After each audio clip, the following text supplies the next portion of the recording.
Hi everyone, I'm Ashish Gupta and in this video I'll be discussing the solutions for the Republic Day Coordination Hiring Test of 2021. So before I dive into the solutions, I would like to point out that the contest had 6 problems, and since many people have been asking me the scoring distribution, I've mentioned that on this page. So as you can see, there were 6 problems. The first problem was minimum sums, which was a very easy implementation problem with a score of 100. The second problem was bit queries, which was easy in difficulty, and it was an ad hoc problem, which also had a bit of implementation and a score of 200. Little Pony and Vacation and Collect Resources were both medium level DB problems with a score of 400 each. Leafy Trees was a tree based problem on LCA and segment trees, which had a score of 600 and it was hard in difficulty.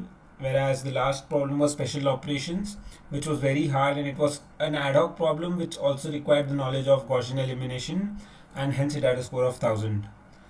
So now I'll try to discuss the solution approaches for each of the problems one by one, but I would like to point out that I will not be coding any of the problems. I'll mainly be discussing how to solve them and like what were the observations required to basically approach the problems. So the first problem, minimum sum. In this problem, we were given an array in the input where the array size was up to 10 raised to 5 and the elements were up to 1000, and we wanted to find, like, we could apply an operation once, which was to delete all of the elements in the array which have a value equal to x, where x is a number of our choice, and we wanted to minimize the overall sum of the remaining elements. So the first thing to notice is that all of the elements in the array are only up to 1000. So the possible values of x that we want to consider can only take like 1000 values. Now, secondly, if I fix some value x, I want to find how many times it occurs in the original array, right? So instead of having an n into x approach, like basically I'm fixing the value of x and then I iterate over the whole array, what I can do is I can pre-compute, like I can iterate through the original array and I can store the frequencies. So if I have a frequency array, so I iterate over the array and I do frequency of a of I plus plus. So with this, I have an additional space of 1000 and I can pre-compute how many times each value occurs in the original array. And after doing that, this is what the code would boil down to, like a pseudo code. So I iterate over all the possible values of x and I want to find the minimum value of this. So sum is the original array of the sum, like original sum of the array, and x into frequency of x denotes what is the contribution of element x in the original array. So after finding this for every possible x, I would have the answer, and the time complexity would be O of n. Plus, like this would be the time complexity, and space complexity would be O of 1, because we are actually using 1000 space memory. But even if the if the values of AI could be anything, then the space complexity would be O of n, and we could solve it using map. And in that case, the time complexity would be O of n if we used unordered map theoretically, and n log n if we used a properly ordered map. So problem 2. The second problem was bit queries, and in this problem we were given an array A containing n integers, and we can perform operations where we select any one element from the array A and increment it by 1. We had to answer q independent queries, wherein each query we were given two integers L comma R, and we wanted to perform this operation minimum number of times such that there exist at least one pair of indices I comma j in this range, such that we have a bitwise AND which is strictly greater than 0. So we basically want this condition to be satisfied, that there should be some I comma j such that ai and aj is greater than 0 and I comma j lies in the range L to R. So the first part of the problem, like the first part of solving the problem, the first observation required is that we need to check if the answer is 0 or not, like if there is already some pair of indices satisfying this property. So to check that, we can basically notice that since AI values are only up to 10 raised to 9, there can be at max 30 set bits in a particular number, like 29 to 30 set bits. So we can solve the problem independently for each bit, because bitwise AND is performed on each bit separately, right? So if I have if I store the information for every bit, like how many times is the ith bit set in this range, if there are at least two elements which have the ith bit set for any I, which from 0 to 29 or 0 to 30, then in that case the answer would be 0. So we can have like a 30 cross n prefix array where prefix of I comma j stores how many times the ith bit set is set in up to the jth index. So using this for a query L2R, we can iterate over all of the possible bits, and for every bit we check that how many times is this bit set in the range, which is prefix of bit r minus prefix of bit l minus 1, and if it is set in at least two numbers, then the answer would be 0. So that is the first part of the problem. And the second key observation lies in realizing that the answer would be at most 2, because we can all, like if we have two odd integers, or if we set the last bit, the least significant bit, to 1 in any two numbers, then their bitwise AND would be 1. So like consider some array I have, like in the binary representation, if I have some numbers like this. Yeah, so consider this case. In this case, what I can do is I can make, is the bitwise AND currently, it is not 0. Yeah, so the bitwise AND of any two numbers is now 0. So I can increment this to 1 and I can increment this to 1, and now the bitwise AND would, for of these two numbers, would be 1 because the last bit is set in both of them. So answer would definitely be less than equal to 2. And the only way the answer would be 1 is if we have something like this. If we already had one odd integer in the range, then we can increment some other even integer to the like by 1, and we get two odd integers, and the answer would be 2. So basically, if the answer is not 0, like if like we have a precondition check where I check for every bit that if the answer is 0 or not, and after checking that, the answer would basically 2 minus the number of odd integers in the range. So this was the method for solving the problem. The time complexity was O of n, or yeah, like O of, rather A of n into log ai plus q into log ai, and the space complexity was again same, so it was O of n into log ai. Yeah, so this was my method for solving the second problem. The third problem was Little Pony and Vacations. In this problem, we had to do some activity for n days. Like on each of the day, we had to do exactly one activity, and there were n types of activities numbered from 0 to n minus 1. For every activity, we were given that we cannot perform the ith activity for more than ai consecutive days, and we wanted to find the total number of ways to spend the n days where we did exactly one activity on each day. So like let me show through an example what I mean. So in the first example, we have n is equal to 3. We want to do some activity for 3 days. We have two types of activities, and we cannot do the first activity for more than 1 day consecutively, and we cannot do the second activity for more than 2 days consecutively. So 0 0 0 is invalid because we cannot have, we cannot do the 0th activity for more than one consecutive day. Even 0 0 1 is invalid for the same reason. 1 0 0 is invalid for the same reason. And if we consider 1 1 1, then we are performing the second activity, which is the first act, like number 1. We are doing it more than 2 times consecutively, so we cannot consider that case. So you want to find the total number of arrangements where the condition, all of the conditions are satisfied. So here you can see that n and m are up to 10 is to 3 and ai is up to 10 is to 5. But since the total number of days that we want to consider are only up to 10 is to 3, we can basically reduce a of I to at max n plus 1, right? Because if we are not performing an activity for more than n plus 1 days consecutively, then we are obviously not performing them for more than ai days consecutively. So we can do ai is equal to min of ai comma n. One second, let me increase the font. Yeah. So this basically reduces the constraints of a of I to 10 is to 3. Now the method to solve this, like this may seem like a mathematical question, but that would lead to a lot of like inclusion exclusion, and I don't think it is very easy to solve it using math. But using DP, because n and m are only up to 10 is to 3, there is a straightforward n into m dp solution which I will describe. So I have an n cross m dp where my dp of I comma j will store the number of ways of spending I days where on the last day I did an activity of type j. So suppose I am considering a prefix of size I. Then I am saying that on the ith day I did an activity of type j and I want to find the total number of ways of doing this where I adhere to all of the constraints mentioned in the question. So basically what I want to do is when I am keeping this element j, I want to ensure that I did not violate the constraint for the jth element. So suppose a of j was some element k which is 3.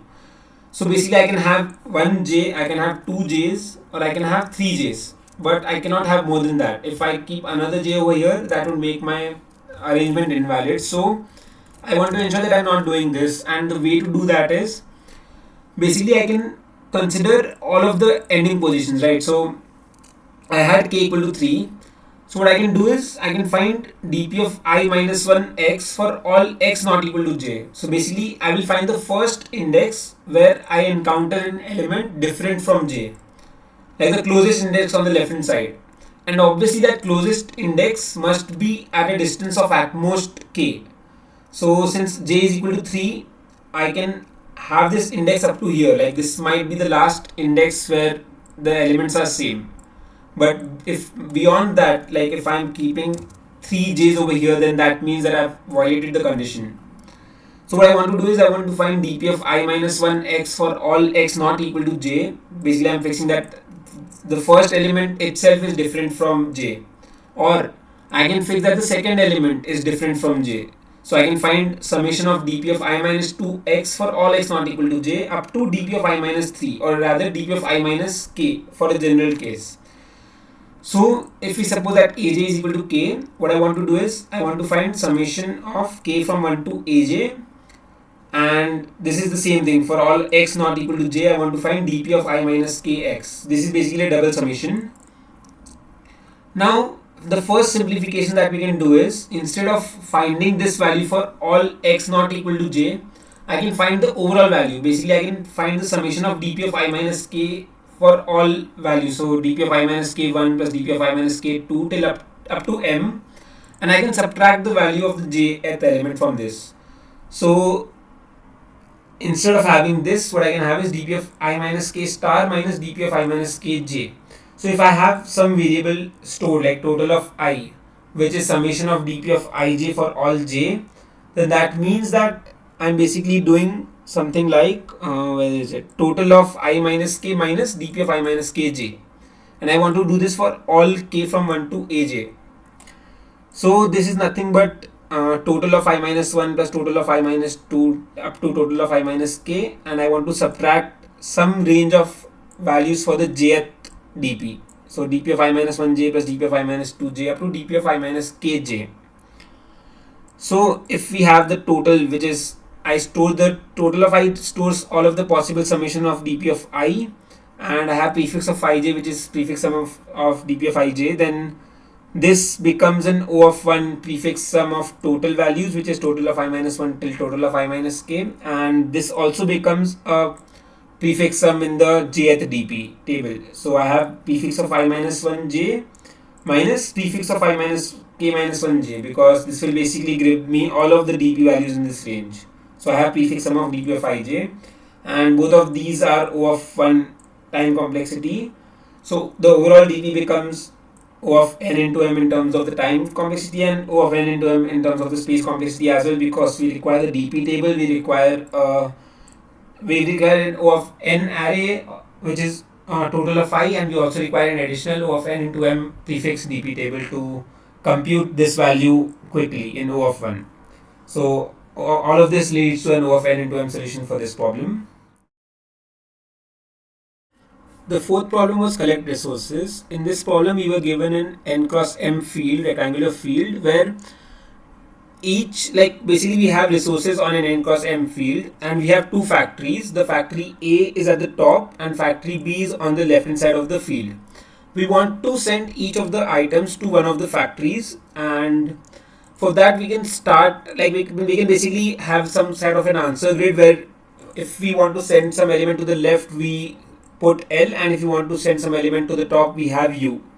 So in this case, it is mentioned in the problem that we want the resources to reach the factory on a straight path without taking any turns. If some element takes a turn, then that element is wasted. So like let us consider this case. In this case, the first two elements would end up reaching the factory B.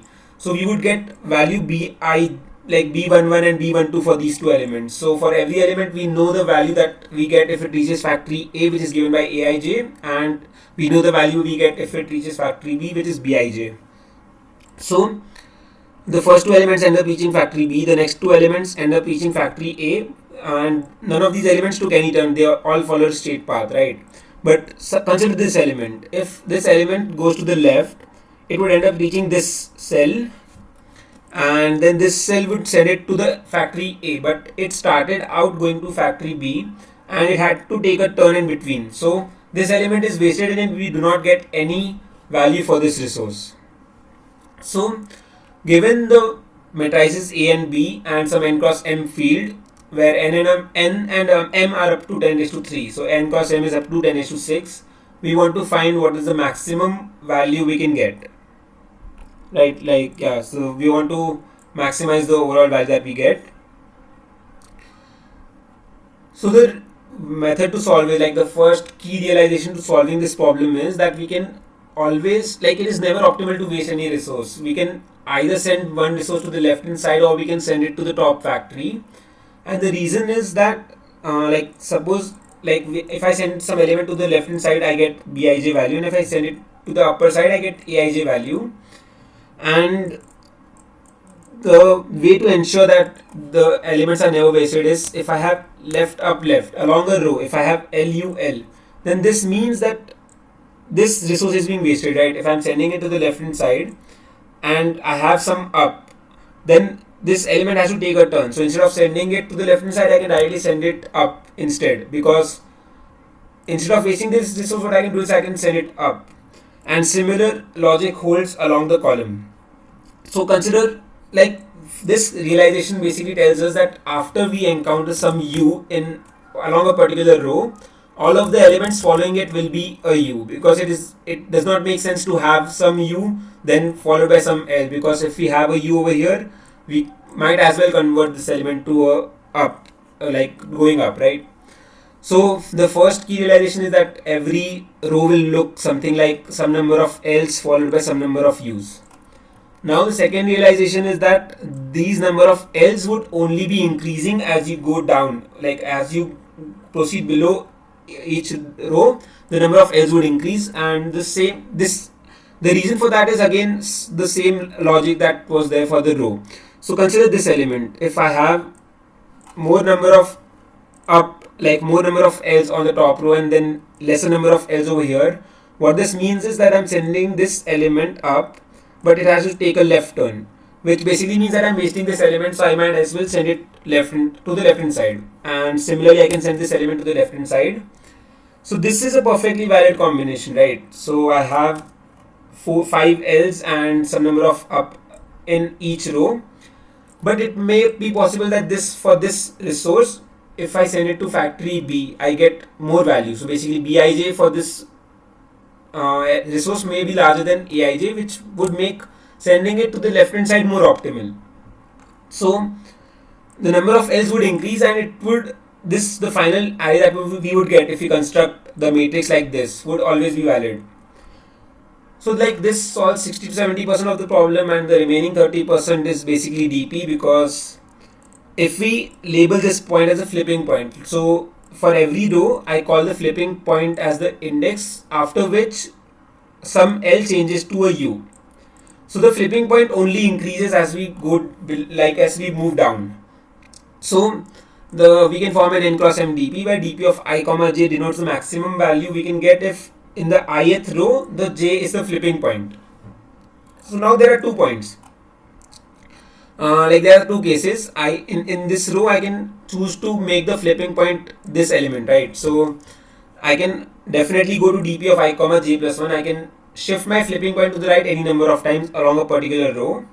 And the case 1 is that if I have fixed that j is my flipping point, then what that means is I'm sending the prefix elements to the left hand side, which means that I'm taking summation of bi1 plus bi2 plus bi3 till bij, and I'm sending the remaining elements to the top, and none of these elements will be wasted, right? Because every element that is sent to the top reaches the factory A because of the way we constructed our matrix.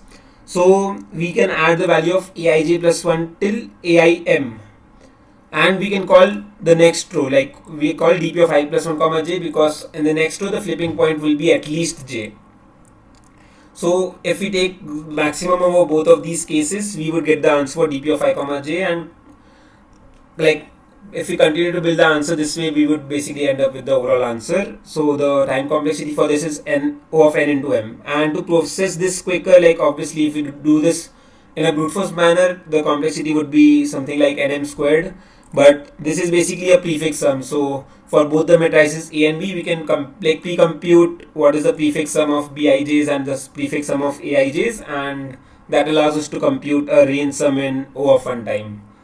So the time complexity in this case is O of n into m corresponding to the dp, and the space complexity is also O of n into m because we need to construct a dp matrix, and we also want to construct the two prefix sum matrices for both the matrices A and B.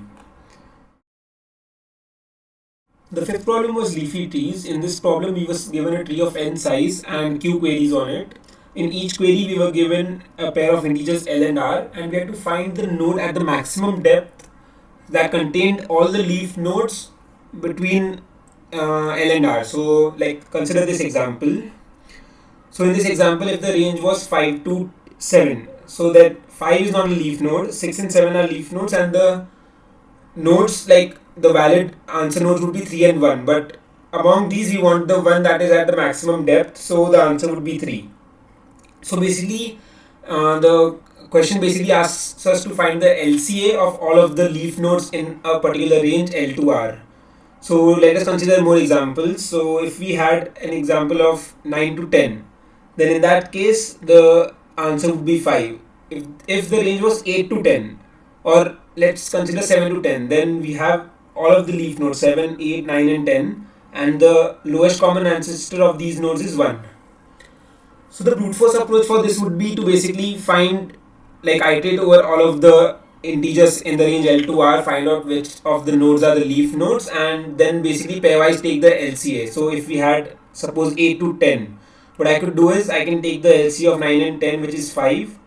Then I have 5 and 8 being left over, so I take the LCA of 5 and 8, which is 1, which would give me the answer, which is overall 1. But a smarter way to solve this would be to basically maintain a DFS order traversal of the tree. So if we do a DFS order and we maintain at what time a particular node was discovered, right? So like this would be the discovery time. So if I start a DFS, 1 would be visited first, then I visit 5, then 9, then 10. Then I visit 2, 4, 8, 3, 7, 10 in that order. So the discovery times would be, like, for node 1 would be, let me move the image down. Yeah, so node 1 would be visited first, node 5 would be visited second, node 9 would be visited third, and so on. So basically we have for each node what was the discovery time. And now what we want to do is, like, instead of taking the pairwise LCA of all the leaf nodes in the range L to R, what I can do is I can take the leftmost or the leaf node that was discovered the earliest, and I can take the leaf node that was discovered the latest and basically find their LCA, because suppose I have to find the LCA for all of the nodes in the range 5 to 10. Then I have 6, 7, 8, 9 and 10 being the valid leaf nodes, but instead of doing like finding LCA of 9, 10, which is 5, and then 5, 8, which is 1, then 1, 7, which is 1, and 1, 6, which is 1, what I can do is I can just find the LCA of 9 and 6, because 9 was the 9 is the leftmost leaf node and 6 is the rightmost leaf node if you consider the DFS order traversal of this tree, and all of the other nodes like 7, 8 and 10 lie in between. So obviously if 9 and 10 lie inside some particular node, then all of the leaf nodes which lie in between would also be in that subtree. So to find this, we can basically do this mapping. We do a DFS, we maintain the discovery time for every node, and if I build a segment tree on this, so basically in the segment tree, the first value would store, like I would have a discovery time. So the ith node would store the discovery time of I. And now what I can do is, for every range L2R, I can find the minimum discovery time using a minimum segment tree and the maximum discovery time using a max segment tree, which would be log n, and then I can find the LCA of the leftmost and the rightmost leaf node, which would again be log n. So the overall time complexity using this approach is n log n, because we have like n log n to build the segment tree. One second, yeah, build the segment tree, and then I have per query log n to find the minimum discovery time, log n to find the maximum discovery time, and log n to find the LCA of these two nodes. So this is basically O of n log n plus q into log n plus log n, which is log n. So n plus q log n. And the space complexity is O of n, because we require a segment tree of size 4n and we need to store the discovery times and obviously the input, but we do not require any additional space. So the overall complexity, space complexity is O of n. The sixth problem was special operations. In this question, we were given an array of size n and we could perform the following operation any number of times, where in one operation we selected a subarray from L to R, we find the value x, which is the XOR of all the elements of the subarray, and then we replace either of the endpoints of A by like of A of L or A of R by x, and we wanted to minimize the overall sum of the elements that we got. So the constraints were that n was up to 10 raised to 5 and ai was up to 2 raised to 30. So before I move on to the solution, I would like to mention that this problem heavily revolves around conceptual understanding of Gaussian elimination and concepts of linear algebra like bases and linearly independent vectors. And if you're not familiar with them, you should probably read up on it before you try to understand the solution, because that is very important, and I think it is impossible to solve the problem without knowing those topics. I'll link some resources in the description. So what I believe is like the 40 to 60% of the problem idea revolves around the idea that selecting a subarray is not like this operation is basically this operation. You do not have to select a subarray. You can take any subset of elements and you can XOR them. And the reason that is true is because let us consider some array x comma y. So in this case, what you can see is if I perform the operation on the left endpoint, I get XOR y comma y. Similarly, if I perform it on the right endpoint, I get y comma XOR y. And like if I perform an operation on this array, right? So, like suppose I want to take this array and I perform the operation on the right endpoint. The overall XOR is x, so I can replace the right number with x. So I get XOR y comma x. And now if I perform an operation on this array, the overall XOR is y. So I can replace the left endpoint with y and I get y comma x. So basically it allows me to swap any two elements of the array. Now suppose I have some array a1, a2, a3 dot dot dot a7, and I want to get a1 XOR a4 XOR a7. What I can do is I can swap the elements, right? So I can move a1 to like I can do a2, a3, a1, a4. So I'm moving a1 to the left of a4, and similarly I can move a7 to the right of a4 by swapping the elements on the right hand side to get a7, a5 and a6. So this gives me a1, a4 and a7 being together, and then I can basically take XOR of these two and put it over here to get a4 XOR a1. And then I can take these two elements and I can put the XOR on the left hand side, which is a4 XOR a1 XOR a7, and I can do this any number of times with any elements that I want. So basically this operation is invertible, because I can obviously if I'm getting from x comma y to y comma x, I can basically undo all the operations by continuously performing these operations, and I can swap any two elements, and I can basically, instead of taking a subarray, I can take any two elements in the array, I can take any subset of elements in the array and I can XOR them and replace one of the elements by the XOR value. So once we have this, like once you know that we are basically taking subset XORs, The idea about Gaussian elimination is the next major key point, because whenever we have subset XORs, we basically care about the basis of the array. We want to find the linearly independent vectors of this array that can represent all of the elements. So what I mean by that is, let me take an example. So suppose I have, let me zoom in.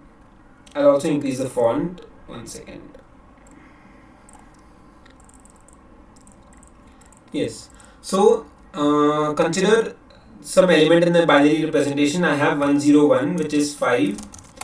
I have 010, which is 2, and I have 001, which is 1. And suppose I also have another element which is 110, or let me take 111. So this is 7, right? So what I mean to say is, I can get, if I XOR the first two elements, right, and I replace 5 with the XOR of 5 XOR 1, which is 4. So this, I can represent any element of 3 bits using only 4, 2 and 1. So 7 is nothing but 4 XOR 2 XOR 1. So I don't need to consider 7 being in the array. I can remove it and I can basically just consider 4, 2 and 1, because I can get 7 using their XORs. So what I want to do is, I want to find the basis of the array, which would be of size 30 at max, because we have 30 bits, and this can be directly found by doing any sort of Gaussian elimination. The next thing we want to do is, we want to minimize the sum. So the key point behind that is that if we have a basis, so suppose I have, let me increase the font once again. Okay, let me write it over here. Yeah. So suppose I have a basis which is, second. Yeah. So suppose my basis is 101, 011 and 001. So suppose this is my basis. Let me make it a bit more interesting. Yeah. So this element is 6, this element is 3, and this element is 1. What I want to do is, I want to minimize the overall sum by taking some XORs. So it is always, I can not get rid of the first bit, right? And what I want to do is, I want to get rid of this bit, because basically I have like 2 raised to MSB is greater than 2 raised to MSB minus 1 plus 2 raised to MSB minus 2 and till up to 2 raised to 0. Like, this is the property of binary numbers of the of 2. So basically, instead of having 1 followed by any number of zeros, it is better to have 0 followed by all ones. So this value is greater and this is worse for me. So I want to unset the larger bits as soon as possible. I can compromise on the smaller bits, but the larger bits must be off. So let me start from the largest element of the basis. So in this case, this one is already set, and obviously none of the other elements have this element, like this bit set, so I cannot get rid of this. But when I come to the second element, I see that the second element of the basis has the first bit set. So if I take XOR of these two elements, I can get rid of at least one of the bits.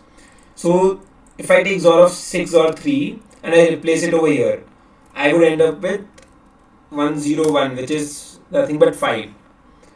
And now if I consider the last bit is set in the third element of the basis. So I can take XOR of 5 and 1 and I can replace it over here to get 4. So this basically reduces the first element like by value. I want to minimize the sum, so I'm getting rid of the larger bits. In this case, I was able to get rid of all of the bits. So again, now this is the best that I could do with 4. Now when I start from 3, I can take a XOR with 1 and I can get rid of this bit. So in this case, I'm getting 2. And so overall the answer is, in this case, is 4 plus 2 plus 1, which is 7. So this, like, based on this or based on the initial intuition, you might feel that it is the answer is bitwise XOR of all of the elements in the array, because in each position we would have only one bit set. But that is not true, because there are cases like 5, 3. So what is, like, let me write it over here. So if I have 5, which is 101, 5, and suppose the next element is 011, which is 3. In this case, the first bit is already off, the second bit is off, and I don't want to set it, obviously, because if I take 5 or 3 and I replace it over here, I would end up with what, 110, which is 6, which would be worse. So I do not want to do this. So in this case, it is not possible to reduce the 5, and obviously when I am going to a lower basis, I will not consider the higher elements because that would end up setting the even larger bits.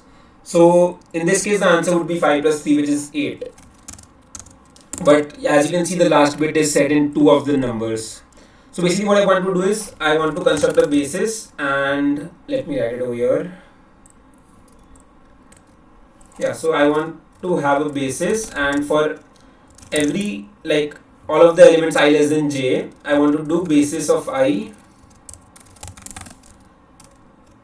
is equal to minimum of basis of I comma basis of I XOR basis of j.